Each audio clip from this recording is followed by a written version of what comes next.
Hari ukuri abantu benshi badakunda kumva kuko ari ukuri kubabaza, ariko nyine niko kuri, kandi uko kuri niko ngira ngo tuganireho. Iyo utangiye kwisobanura cyane kugira ngo abantu bakumve, uba watangiye gutakaza imbaraga zawe.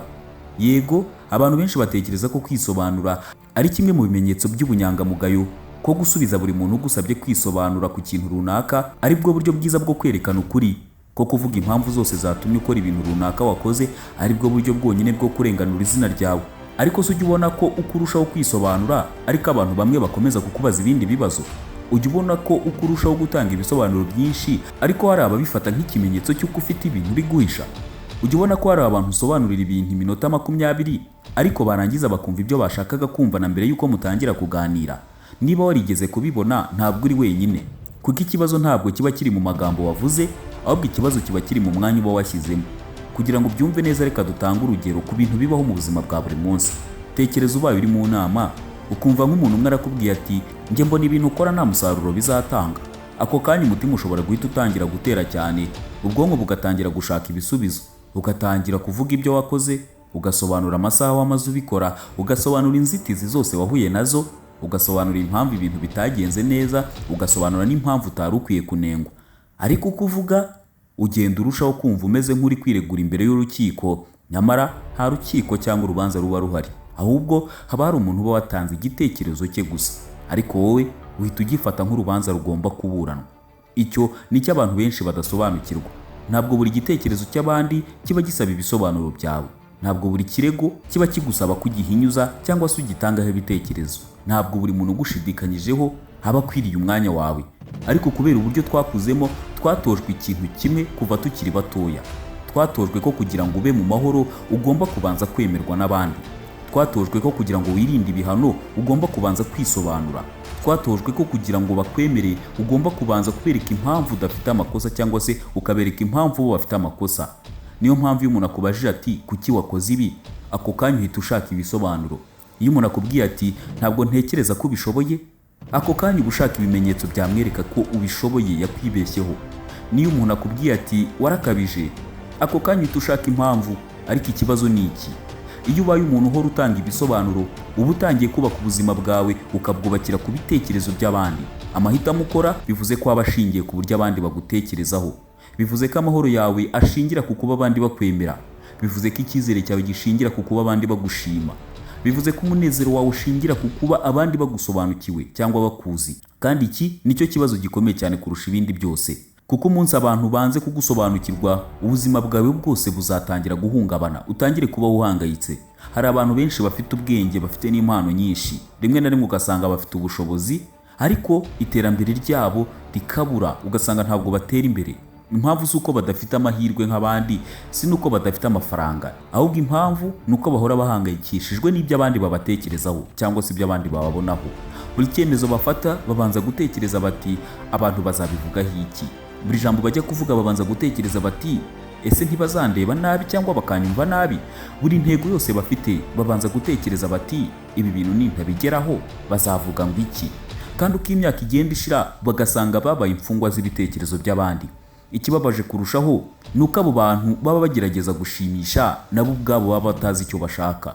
Uyu munsi abantu bashobora kukubwira ibi, ejo bakakubwira ibinyuranye nabyo. Uyu munsi baragushima, ejo bakakunenga. Uyu munsi bavuga ko uri umuhanga, ejo bakavuga ko ntacyo umaze. Niba rero amahoro yawe yubakiye ku bitekerezo byabo, uzamara ubuzima bwawe wiruka inyuma y'ikintu utazigera ubona. Hari inkuru y'umusaza n'umuhungu we bagendaga bafite indogobe. Ndagira ngo iyi nkuru uyumve neza witonze. Uyu musaza n'umuhungu we bageze ahantu, abantu barabitegereza bahita bavuga bati reba aba bantu we bafite indogobe, ariko bose barimo baragenda n'amaguru. Umusaza yahise yurira indogobe acyumva iby'abo bantu bavuze. Bageze imbere, abandi bantu bahita bavuga bati mbega umusaza mubi, yicaye ku ndogobe none umwana ari kugenda n'amaguru. Umusaza yahise yururuka indogobe maze umwana arayurira. Bageze ahandi, nanone abantu baravuga bati uzi ko uyu mwana nta burere afite we, aricaye none umusaza ari kugenda n'amaguru. Bombi bahise bageze imbere, nanone abantu baravuga bati mbega ubugome, abantu babiri bose bicaye ku ndogobe koko bari kuyivuna rwose. Amaherezo bahise bamanuka bava ku ndogobe ahubwo barayiterura. Abantu bababonye barabaseka. Isomo riri muri iyo nkuru riroroshye cyane. Iyo ubayeho ushaka gushimisha buri wese cyangwa witaye ku byo avuga, birangira usekeje buri wese aho kugira ngo bashimishe cyangwa we wishime. kandi niko bimeze no mu buzima bwacu bwa buri munsi. Iyo umuntu yakoreza ikintu ugahita wirukankira kugishakira igisobanuro cyangwa kumwereka ko yibeshye, uba wamuhaye ububasha ku mutima wawe mu buryo nawe uba utazi. Aba yatangiye kugira uruhare mu bigushimisha no mu biguhangayikisha. Iyo umuntu akuvuzeho ikintu ugahita umara amasaha usobanura impamvu atari ukuri, uba wamuhaye umwanya udasanzwe mu buzima bwawe. Iyo umuntu aguciriye urubanza ugahita umara iminsi uhangayitse ushaka uko wamuhindurira ibitekerezo, ukamwereka ko yakwibeshyeho, uba wamwemereye kugena amahoro yawe. Ariko se kubera iki ibintu nk'ibi ngibi bikomeza kutubaho? Kuki dushaka cyane kwemerwa n'abandi? Ese kuki umuntu atadusobanukiye cyangwa ngo atwumve ibyo bintu bitubabaza? Kubera iki umuntu adutekerejeho nabi biduhungabanya, kandi ibitekerezo bye rimwe na rimwe nta kintu biba bigomba no guhindura ku buzima bwacu? Igisubizo gitangirira kure cyane. Igisubizo gitangirira mu bwana. Ubwo wari umwana mutoya, ubuzima bwawe bwaterwaga cyane n'abantu bakuruta, ababyeyi bawe, abarimu cyangwa abavandimwe bakuru kuri wowe. Iyo bagushinjaga ikosa wabaga ugomba kwisobanura. Iyo baguhanaga wabaga ugomba kwiregura, ukavuga impamvu wakoze ibyo wakoze, ndetse ukanasobanura ko utagomba kuzongera. Iyo bagushidikanyagaho wabaga ugomba kwerekana ko uri umwere, ko ibyo bari kugutekerezaho atari byo. Ubwonko bwawe bwarabyize bubyiga nk'uburyo bwo kubaho. Bwize ko umutekano uza nyuma yo kwemerwa, bwize ko amahoro aza nyuma yo gusobanukirwa. Mbese ubwonko bwacu bwize ko tugira amahoro mu gihe abantu badusobanukiwe ndetse bakaba batadushidikanyaho. Bwize ko urukundo ruza nyuma yo kwemerwa n'abandi. Ariko ikibazo ni uko twarakuze, ibyo byarahindutse, twahindutse abantu bakuru, ariko uburyo ubwonko bwacu bukora bwo ntabwo bwigeze buhinduka. Niyo mpamvu n'uyu munsi umuntu umwe ashobora kukwandikira ubutumwa bugufi bukakubabaza, ukamara umunsi wose ubitekerezaho, umunsi wawe wose ukagenda nabi, ukirirwa utishimye bitewe n'ubutumwa bugufi gusa umuntu yakwandikiye kuri telefone. Niyo mpamvu igitekerezo kimwe umuntu yatangaje gishobora kukuraza ijoro ryose udasinziriye wabuze amahoro. Niyo mpamvu hari abantu bafite imyaka 40 cyangwa se 50 ariko bakaba bakiri kugerageza kwemerwa n'abandi bantu nk'abana batoya.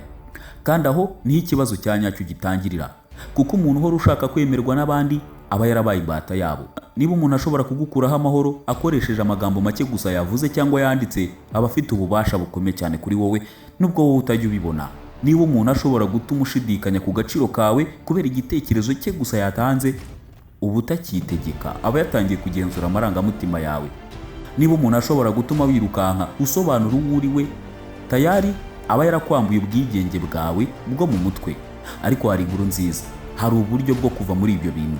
Hari uburyo bwo kugeraho amagambo y'abandi atakigutegeka, mbese nta n'ikintu aba avuze ku bijyanye n'uko wiyumva cyangwa se mu bijyanye no kugena ibyishimo byawe.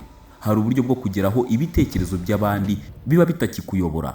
Hari uburyo bwo kugeraho umuntu yakuvuga nabi, akagushinja ibyaha cyangwa amakosa runaka utanakoze, akagushidikanyaho, ariko wowe ugakomeza kwiberaho mu mahoro, ubuzima bwawe bugakomeza nkaho nta n'icyabaye.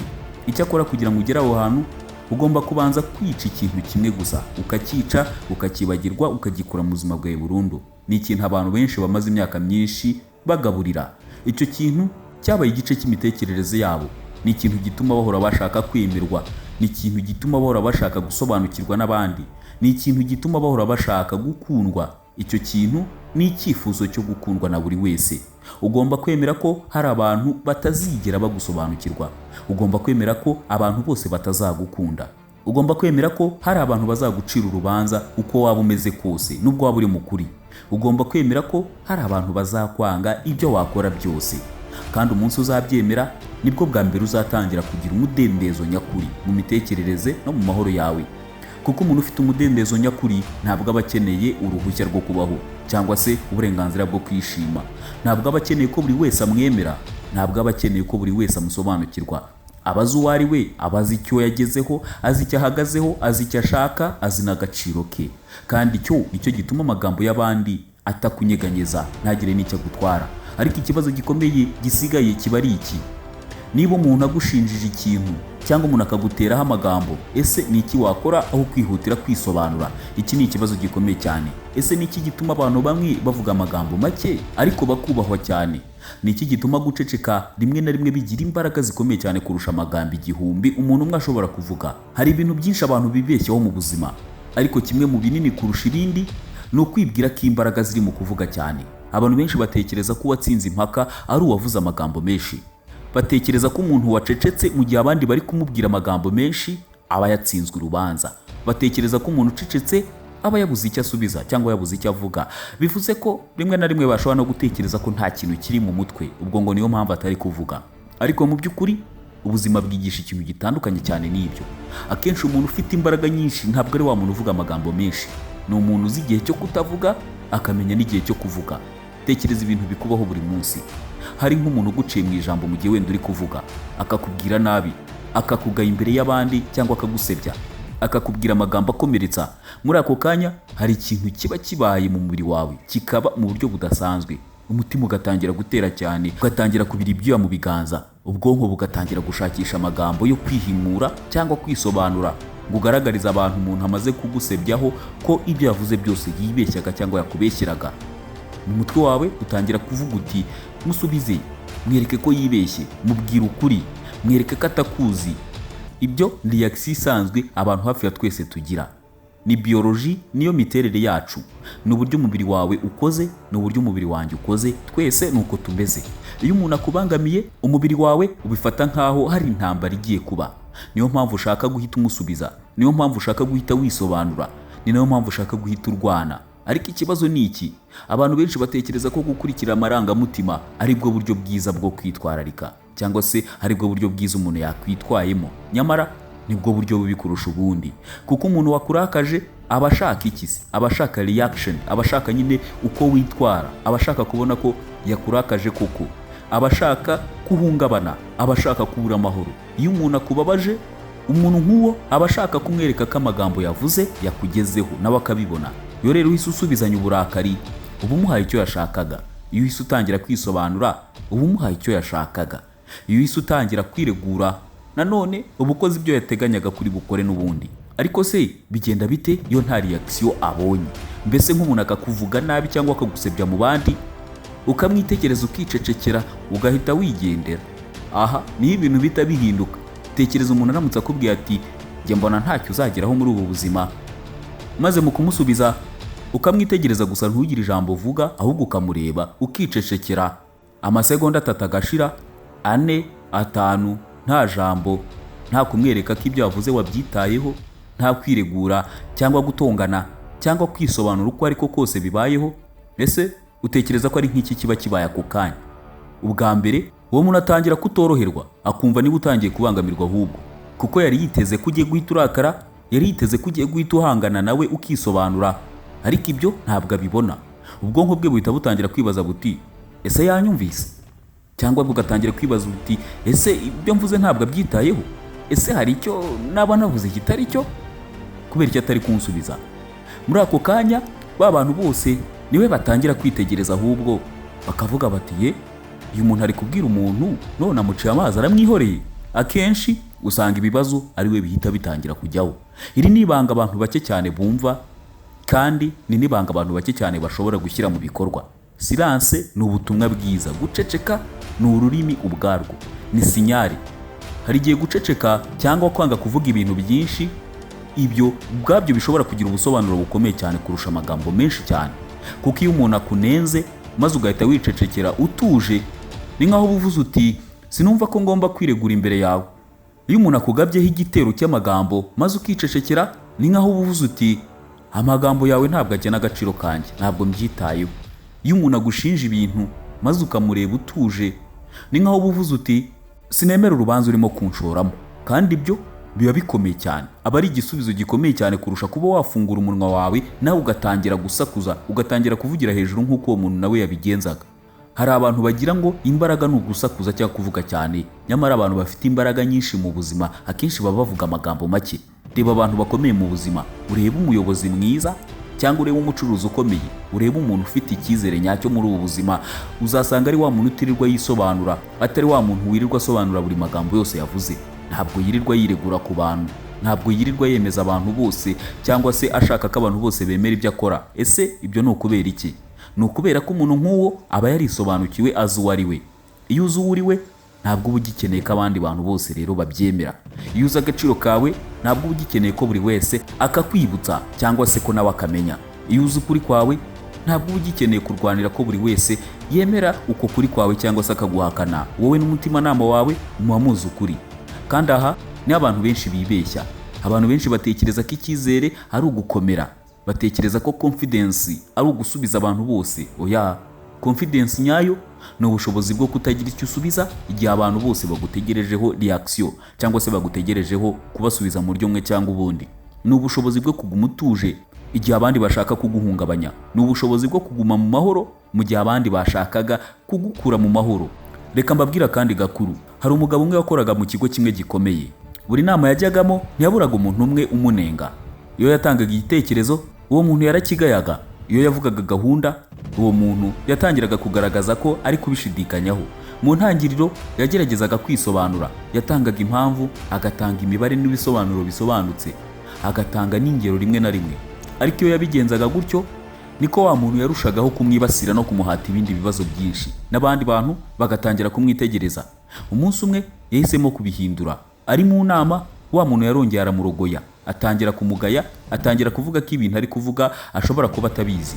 Aho kwisobanura yaramurebye gusa aricecekera. Hashira akanya maze avuga amagambo make cyane agira ati, nuko nguko wowe ubibona. Yongera guceceka, nta kindi kintu yarengejeho, nta maka cyangwa kwisobanura kundi uko ariko kose nk'uko mbere yajyaga abigenza. Icyabaye inyuma cyaratunguranye cyane. Wa muntu watangaga ibirego byinshi niwe watangiye kwisobanura, niwe watangiye kuvuga cyane, niwe watangiye kwerekana impamvu, niwe watangiye kwirwanaho ahubwo. Kubera ko umuntu wari usanzwe akinira ku marangamutima ye yari yanze gukina uwo mukino. Aha niho imbaraga zose zahise zihindukira. Ibi ni nako bigenda mu buzima bwacu bwa buri munsi. Abantu benshi bagukoresha kubera reaction zawe.